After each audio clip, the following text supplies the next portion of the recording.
Now it's day 3. Yesterday we baked up our Vermont bagels. I made them with about half bolted flour and half regular white bread flour. I also used a small amount of bioreal yeast. It's a certified organic yeast from Germany. And I also used a small amount of sourdough starter. Well, remember I said that proofing times vary a lot depending on room temperature and the type and vitality of yeast used? Well, after I finished shooting the video yesterday, I thought it would be useful to show you the rather significant difference between my variation of the recipe and the way it's actually intended to be done. So last night I whipped up another batch of bagel dough, only this time I used 100% bread flour and a common variety of instant yeast that's more widely available, SAF instant yeast, and no starter, and the rest was the same. Where bioreal yeast is slow acting, it seems to behave more like sourdough starter than an instant yeast. SAF, on the other hand, is intensely robust by comparison. When I put the first batch of bagel dough in the refrigerator, do you remember I moved the temperature of the refrigerator from 37 to 40 degrees to allow for more active fermentation? Last night I set it back down to 38 degrees for the new batch of bagels, and they rose a lot more during refrigeration.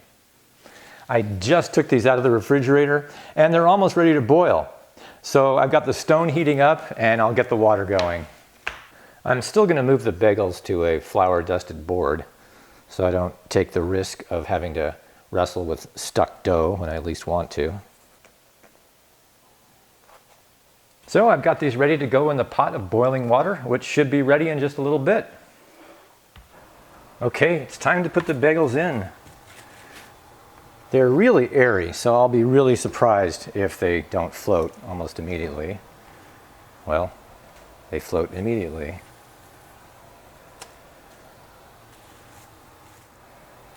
Buoyant little guys. So they're going to poof up even more in the water. So I'm going to give them about a minute, maybe 2.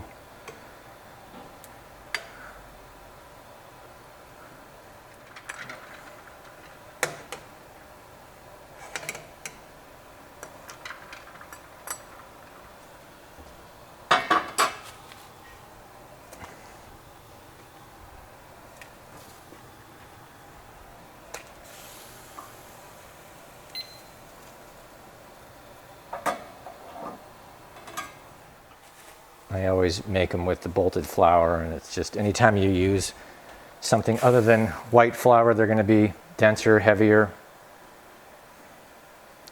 These are light,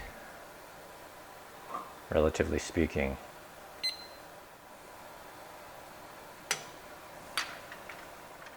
Okay, now we're going to go from the ice bath to the toppings.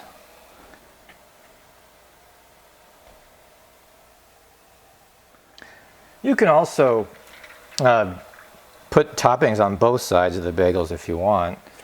It's kind of useful if you're just eating a half a bagel at a time. All right, now they're ready to go in the oven.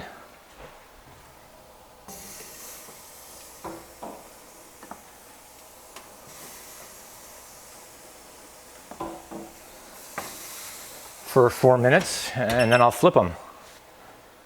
Okay, it's time to flip them.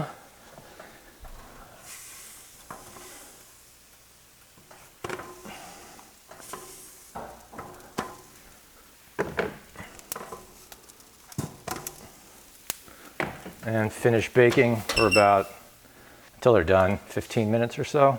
No, it's gonna be less than that, probably like, I don't know, we'll see. I'm gonna set the timer for 14 minutes and see what they look like. Okay, these have gone about 20 minutes now, and they look good to me. So I'm going to take them out and let them cool and put the last 3 in. So here's our white flour bagels from today and the lone surviving bagel from yesterday's batch. And there's no difference from the outside appearance. If you were to take yesterday's bagels and mix them up with today's, you wouldn't be able to tell them apart. Now I'll check the texture. Let's try this sesame one.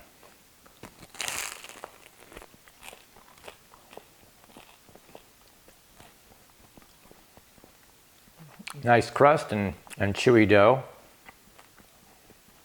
Definitely lighter than yesterday's bagels, but not hugely different. They taste good. Now let's look at the crumb. Let's start with yesterday's bagel.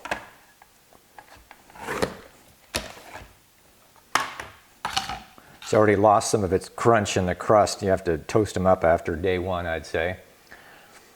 So there's that one. And let's try this poppy seed one from today. Hello.